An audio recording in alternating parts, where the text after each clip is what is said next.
नमस्कार, मैं हूं राज और आप देख रहे हैं प्योर पॉलिटिक्स। बलूचिस्तान से पाकिस्तान की विदाई बिल्कुल तय हो गई है।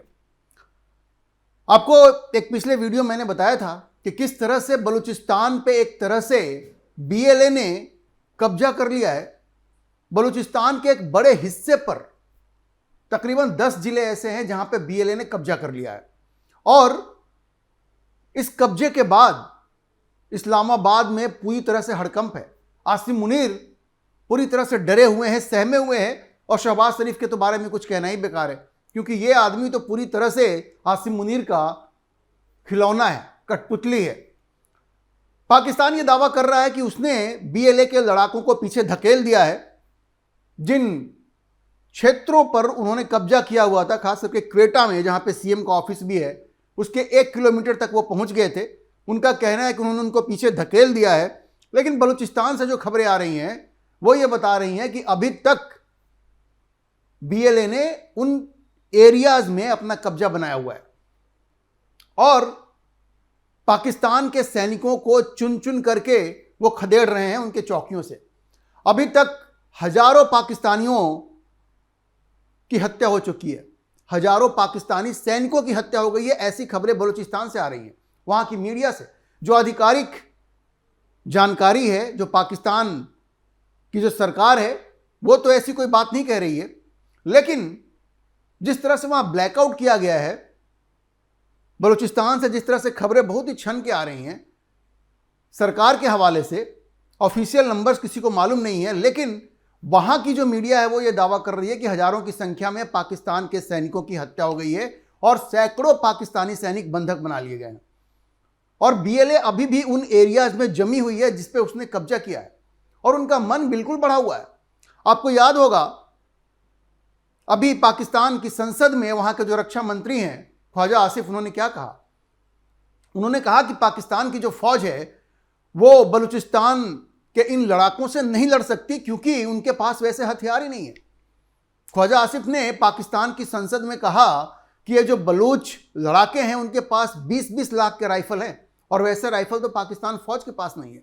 तो एक तरह से पाकिस्तान ने बिल्कुल अपने हाथ खड़े कर दिए, अपने हाथ खड़े कर दिए हैं। उनको ये समझ में नहीं आ रहा है कि किस तरह से बीएलए के इस कब्जे से मुक्ति पाई जाए, कैसे इसको छुड़ाया जाए। क्योंकि वो जो एरिया बलूचिस्तान देखिए बहुत बड़ा एरिया है, तकरीबन 40% है पाकिस्तान का, और उनका पाकिस्तान से कोई संबंध रहा नहीं है। ये तो जिन्ना ने जबरदस्ती अपने फोर्सेज को वहां पे भेज करके बलूचिस्तान पे कब्जा कर लिया। ठीक उसी तरह से जैसे उसने ट्राइबल लोगों के भेष में अपने सैनिकों को कश्मीर में भेज दिया था और कश्मीर के एक हिस्से पर कब्जा कर लिया, उसी तरह से उसने वहां पे जिन्ना ने अपने फोर्सेज को बलूचिस्तान में भेज करके जबरदस्ती कब्जा कर लिया था। वहां पे बलूचिस्तान का कभी कोई कल्चरल कनेक्ट भी नहीं रहा है, सांस्कृतिक दृष्टि से भी बलोच अलग रहे और आज भी उनका यही कहना है। देखिए, बलूचिस्तान के जो बलोच हैं उनका कहना है कि भाई हमारा पाकिस्तान से क्या लेना देना है, कोई संस्कृति हमारी उनसे मिलती नहीं है, हमारी भाषा अलग है, हमारा कल्चर अलग है। और देखिए, जो बलोच हैं वो ईरान में भी रहते हैं, अफगानिस्तान में भी रहते हैं, खैबर पख्तूनख्वा में भी हैं। तो वो कहते हैं इन सबों को मिला करके हम एक अलग बलोच देश बनाएंगे और इसके लिए उनका जो अभियान है, आज़ादी की जो लड़ाई है, वो जारी है। और देखिए, जिस तरह के हथियार, जिस तरह के असला बीएलए को मिल रही है, जो खुद पाकिस्तान के रक्षा मंत्री ने वहां की संसद में स्वीकार किया है, तो आप समझिए कि पाकिस्तान के टुकड़े होने बिल्कुल तय हैं। आग सिंध में भी लगी हुई है, खैबर पख्तूनख्वा में भी लगी हुई है और बलूचिस्तान में तो लगी हुई है। लेकिन बलूचिस्तान की ये जो आग है इस वक्त धधक रही है। सोचिए, जहां हजारों की संख्या में पाकिस्तानी सैनिकों का कत्ल हो गया हो, सैकड़ों की संख्या में पाकिस्तानी सैनिकों को बंधक बना लिया गया हो, और ये आसिम मुनीर ये कहता है कि हम तो फील्ड मार्शल हैं। लोगों से झूठ बोल करके भारत पाकिस्तान का जो युद्ध हुआ उसमें भारत ने पाकिस्तान को इतनी बुरी तरह से मात दी, नूर खान एयरबेस को बर्बाद किया, रहीम यार खान एयरबेस को बर्बाद किया, मसूद अजहर के टेरर ढांचे पे, जो उसका टेरर ठिकाना था जहां पे वो आतंकवाद की ट्रेनिंग देता था लोगों को, उस पे भारत की एयरफोर्स ने जब हमला किया तो 100 से ज़्यादा लोग मारे गए, 150 के आसपास लोग मारे गए, जिसमें मसूद अजहर का अपना जीजा भी था, वो भी मारा गया, उसकी बहन बेवा हो गई। तो भारत ने इतनी तबाही मचाई, पाकिस्तान घुटने पे आ गया, भारत से सीज फायर की उसने भीख मांगी। उसके बाद भी ये बेशरम आदमी आसिम मुनीर, उसने अपने देश की जनता को बेवकूफ़ बनाया और अपना मुंह छिपाने के लिए उसने अपने आप को फील्ड मार्शल घोषित करवा लिया। लेकिन अब इस फील्ड मार्शल साहब को यह समझ में नहीं आ रहा है कि बलूचिस्तान में जिन इलाकों पर बीएलए ने कब्जा कर लिया है उसको कैसे वापस ले। और देखिए, बलूचिस्तान के जो लड़ाके हैं और वहां के जो फ्रीडम फाइटर हैं वो बिल्कुल रुकने के मूड में नहीं है। और ताजा खबर यह है कि उन्होंने अपना संविधान भी बना लिया है, अपना संविधान भी उन्होंने दुनिया के सामने रख दिया है। और अब वो दुनिया के लोगों से कह रहे हैं कि भाई आप हमें मान्यता दीजिए। आपको याद होगा कुछ समय पहले बीएलए ने कहा था कि हम तो पाकिस्तान को घुटने पे ला देंगे, बस हमें एयर सपोर्ट चाहिए, हमें असला चाहिए और हमें एयर सपोर्ट चाहिए। असला तो ऐसे हैं उनके पास हथियार 20-20 लाख के, खुद पाकिस्तान के रक्षा मंत्री मान रहे हैं। एयर सपोर्ट के लिए भारत को यह कहा जा रहा है, भारत में एक सेक्शन है जो कहता है कि भारत को एयर सपोर्ट देना चाहिए बीएलए को, ताकि पाकिस्तान का खेल ही वहां खत्म हो जाए। तो यह एक निर्णय है जो भारत सरकार को लेना है। बहरहाल बलूचिस्तान के जो लड़ाके हैं उनका कॉन्फिडेंस इतना बढ़ा हुआ है कि उन्होंने एक बलूचिस्तान लिबरेशन चार्टर, एक तरह से उनका इंटरिम कॉन्स्टिट्यूशन है, अंतरिम संविधान है, वो उन्होंने आधिकारिक तौर पर जारी कर दिया है। जी, पाकिस्तान के संविधान को उन्होंने लात मार दिया है और अब उन्होंने कहा है कि ये हमारा संविधान होगा, बलूचिस्तान लिबरेशन चार्टर जो है वो उनका नया संविधान होगा। अब देखिए, ये जो चार्टर रिलीज किया गया है ये किया गया 8 फरवरी 2026 को, और ये एक तरह से आप समझिए कि एक नया इतिहास बलूचिस्तान में लिखा गया है।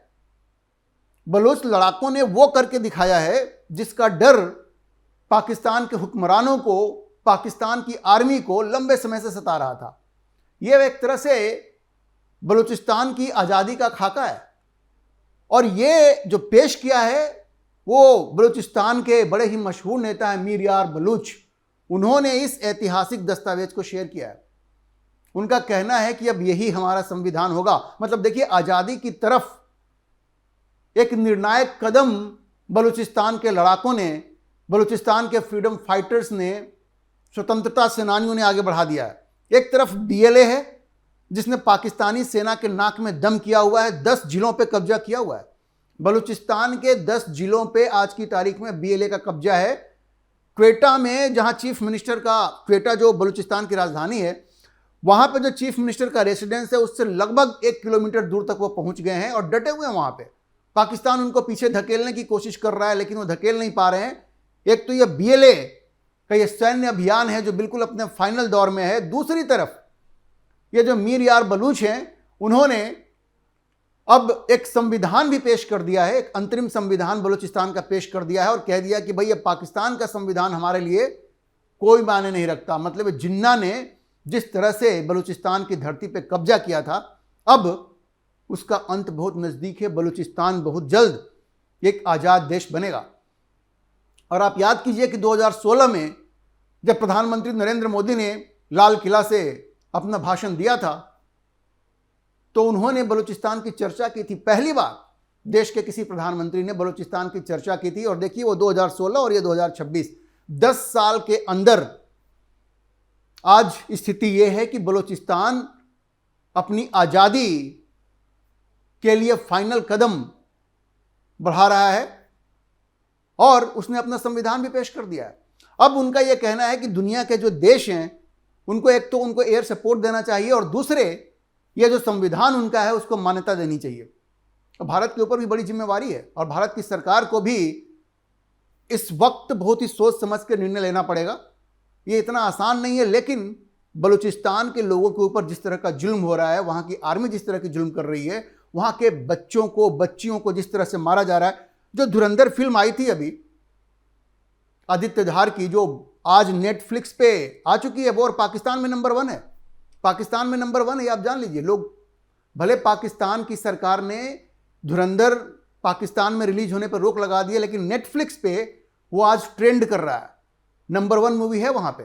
तो पाकिस्तान में भी बड़ा सपोर्ट है बलूचिस्तान को लेकर के। और उस फिल्म में भी जैसे दिखाया गया कि किस तरह से बच्चों को, छोटी छोटी बच्चियों को पाकिस्तान की जो आर्मी है वो मारती है बदला लेने के लिए, लड़कियों को, बुजुर्गों को, माताओं को जिस तरह से कत्ल किया है और जिस तरह से लाखों लोगों ने बलिदान दिया है, अब वो वक्त आ गया है कि जब इन सबों का बदला पाकिस्तान से लिया जाए। बलूचिस्तान के लोगों ने तो अपने खून से आज़ादी की लड़ाई का इतिहास लिखना शुरू कर दिया है, वो आगे बढ़ रहे हैं। भारत के लिए भी एक जिम्मेवारी बनती है कि इनको सपोर्ट किया जाए और दुनिया को भी अब इस पर ध्यान देना पड़ेगा कि भाई जिस तरह से पाकिस्तान बलूचिस्तान की आज़ादी को दबाने की कोशिश कर रहा है, ये वक्त है कि खुल के बोला जाए और पाकिस्तान को बिल्कुल कॉर्नर किया जाए। और देखिए, ये जो चार्टर है, ये जो अंतरिम संविधान बलोच लड़ाके लेकर के आए हैं, ये दुनिया को बिल्कुल स्पष्ट संदेश दे रहा है कि भाई देखिए, हमारा पाकिस्तान से कोई मतलब नहीं है और ना हमारा कोई कनेक्ट है।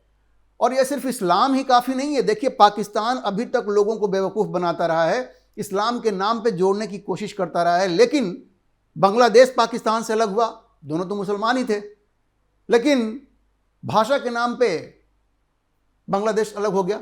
ये जो वो कहते हैं ना, तेरा मेरा रिश्ता क्या, तो वो रिश्ता कहाँ गया? वो जिस इस्लाम के रिश्ते की बात करते थे, बांग्लादेश ने तो उसे लात मार दिया, कहा कि नहीं नहीं, हम तो अलग हैं।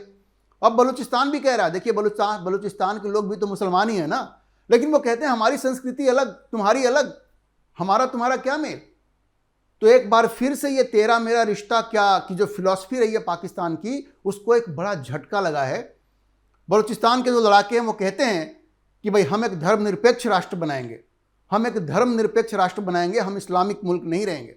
समझिए कि कितनी प्रोग्रेसिव चीज़ है। इस्लाम के नाम पे पाकिस्तान में कितना अत्याचार होता है, जितनी जिहाद वाली बातें आप देखते हैं, जितने जिहादी हैं पाकिस्तान में, वो सब इस्लाम के नाम पे उनको भड़काया जा रहा है, बरगलाया जा रहा है। लेकिन बलूचिस्तान के लड़ाकों ने कहा है कि हमारा जो देश होगा वो धर्मनिरपेक्ष होगा, तो ये वहाँ पे कोई कट्टरता नहीं होगी। और इसलिए दुनिया के लिए बहुत ज़रूरी है कि वो बलोच लड़ाकों को सपोर्ट करें और बलूचिस्तान की आज़ादी को अपना पूरा समर्थन दे, BLA के लड़ाकों को अपना पूरा समर्थन दे।